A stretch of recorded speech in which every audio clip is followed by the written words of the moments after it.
Rasakan masa setiap bersama kami di Malaysia hari ini, dan so tentunya kita dah saksikan sedikit sebanyak gambaran. Banyak sebenarnya Marsila yang tular di media sosial, kereta yang hanyut, ada juga mangsa kejadian yang meninggal dunia dan sebagainya. Jadi ini satu perkara yang perlu kita titik beratkan, bagaimana penjagaan, pengendalian, cara memandu kereta sekiranya perlu ketika banjir. Dan kita juga nak tahu, mampukah kereta yang sudah dimasuki air, yang sudah kita lalu di kawasan banjir ini diselamatkan ataupun tidak. Dan untuk itu kita akan bercakap mengenai penjagaan dan pengendalian kenderaan ketika musim banjir, dan kita akan bersama dengan pakar pemanduan Encik Ahmad Suhaimi Abdullah. Assalamualaikum. Assalamualaikum. Selamat pagi. Sihat ya? Alhamdulillah. Selamat tahun baru. Sama kita. Terima kasih meluangkan masa hari ini. Memang ini topik yang sangat penting lah saya kira, kerana ramai. Saya pun sejujurnya saya tak tahu kalau saya tersangkut dalam banjir, tak tahu nak buat apa. Tapi sebagai permulaannya, mungkin kita boleh kongsikan sedikit sebanyak apa yang perlu kita tahu berkenaan penjagaan kereta ketika banjir ni. Okey. Apabila kita memandu ni, dia ada 2-3 jenis kenderaan sebenarnya. Dia ada yang jenis rendah, dia ada yang jenis tinggi. Dan ada juga jenis diesel, ada juga jenis petrol. Okey, selalunya apabila kita menggunakan kenderaan yang menggunakan petrol ni, dia punya risk lebih. Kenapa lebih? Pasal apa? Dia tu menggunakan pembakaran melalui spark plug. Baik. Bila spark plug tu bakar, maknanya bila dia tiba tentang air, dia kena shorting, dia mati enjin. Straight forward terus. Okey, example kita tengok kat sini. Mungkin Encik Suhaimi boleh tunjukkan mana spark plug-nya. Okey, kalau kita perhatikan sini, ini dia panggil distributor. Distributor. Lepas tu dia ada plug wire. Plug wire ni adalah membakar plug. Okey, bakar plug untuk enjin start dan sebagainya. Dan setengah kenderaan dia punya distributor ini di atas. Tapi ada setengah kenderaan distributor dia di bawah. Dia di bawah, bila langgar air dia jadi shorting. Jadi 4x4 akan biasahnya ke atas lah. Depend on kenderaan. Depend on kenderaan juga. Ada yang di bawah, ada yang di atas. Maknanya kalau kita nak, kita tahu kita memang setiap tahun tempat yang kita duduk tu memang akan dilanda banjir. Jadi kita kena tengok dulu enjin kita kenderaan. Kita kena kaji ragam kenderaan kita. Jangan pergi redah saja. Jangan kita pilih je lah. Kenapa kita nak redah? Bahayanya kalau mati tengah jalan, siapa nak cover kita? Siapa nak tarik kita? Betul tak? Betul. Kemudian dia punya hidung ataupun filter, air filter. Ini air filter. Itu air filternya. Okey, saya dah convert. Kenapa saya convert? Dia sebelah atas. Bila Kalau kita lalu banjir, dia masih lagi boleh hidup. Kalau tidak, kalau filter ni ada connecting pipe dia sampai ke bawah. Jadi dia sedut air daripada bawah, dia masuk ke dalam, matilah enjin. itu yang cepat rosak tu. Kalau ke bawah rosak tu pun masuk air. Dia bukan masuk daripada exhaust, dia masuk daripada hidung. Daripada enjin filter je tu. Jadi filter dia convert. Kalau kita tengok group 4x4 dia ada hose kat tepi sini. Pernah tengok tak? Pernah. Dia sambung yang gambar pipe smoker dia panggil. Tinggi atas tu. Dia boleh redah. Kereta tu pula diesel. Kalau kereta petrol nak buat boleh, tapi kena tutup semua dengan plastik, dengan apa semua, supaya current dia tidak mengalir mematikan enjin. Itu salah satu sebab dia. Dan ini telah pun diubah suai, ya. Ubah suai sikit lah filter je. Sedikit lah. Tapi kebiasaannya bukan semua kereta pacuan 4 roda mempunyai di lokasi yang selamat. Tapi dia boleh, masih lagi boleh, kita katakan masih boleh lagi sampai ke sini pun boleh. Tak ada masalah. Itu kalau pacuan 4 roda. Kalau kereta yang ini seperti ini kalau kita perhatikan balik sini. Okey, kita tengok sini.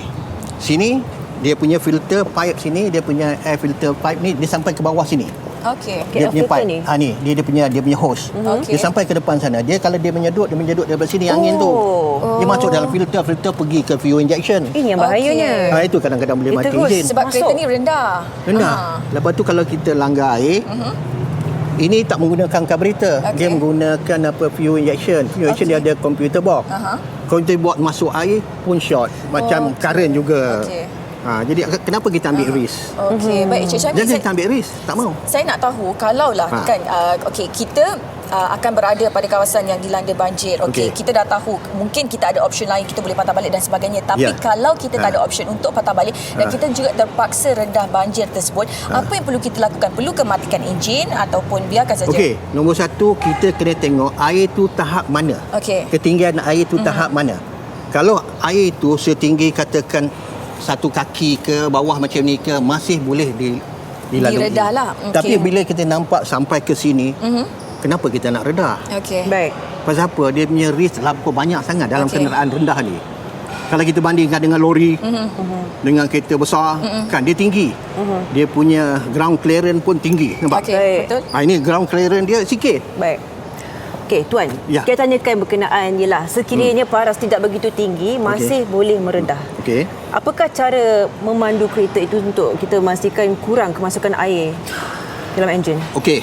Nombor satu, kita Ya. bila kita memandu pastikan aircon semua tutup. Okey. Aircon tutup. Tutup, jangan pakai. Okey. Pasal apa Buka kita nak tingkap power. lah. Jom buka tingkap pula ya. Tak. tingkap pun boleh turun sikit. Okey. Kalau Sikit lah. in case anything happen, nak recovery senang. Betul. Kalau tutup terus sekarang orang nak pecah cermin Tak dan bernafas sebagainya, pun kenapa susah. pula? Betul, tak? betul. Okey. Lepas tu kita yakinkan kita mandu, taruh lower gear. Walaupun automatic. Low gear. Low gear. Jangan go to on high gear. Kita nak power. Turun dah daripada drive tu drive buat apa, turunlah sikit tu apa tu D2 ke apa kan turun Low gear kan lah tapi, turun gear lah rendah. low gear lah automatic pun turun gear dah. Okey, kita gunakan tenaga minyak tu constant supaya dia jangan lift off. Bila lift off dia jadi dah power tak ada. Betul tak? Kita nak acceleration yang mendadak kat situ. Supaya kita dapat Baik. go through. Dan lagi satu, apabila kita dah melepasi banjir itu, apa perlu kita buat? Apa perlu kita buat? Saya tak Ref pasti. minyak. Ha? Apa yang perlu kita buat? Teruskan memandu, Ref jangan minyak. berhenti.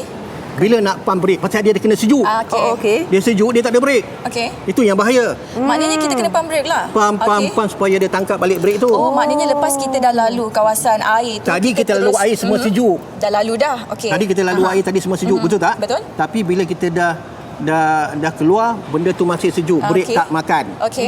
Brake no eat. Aha. Okey? So kena pump sampai dia panas, baru dia boleh Okey. Oh, ini Okey, benda baru saya untuk saya. So faham. kita pump untuk panaskan semula. panaskan balik. Baik. Okey. Tuan, kita dengar juga kan air mungkin boleh masuk daripada exhaust kenderaan.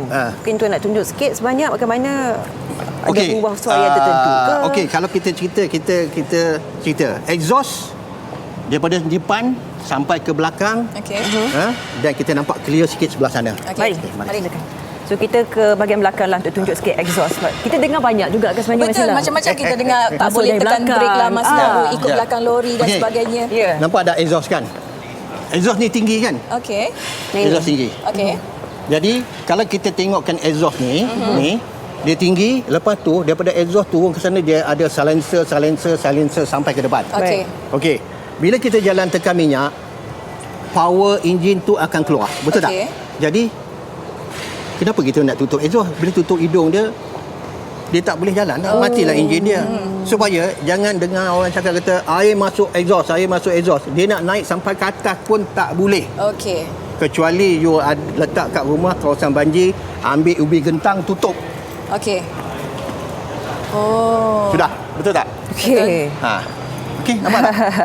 Kenapa orang kata air masuk. Dia tak boleh naik sebab dia punya exhaust tinggi sampai ke sini. Saya tunjuk lagi sekali. Ni kalut sikit, mai.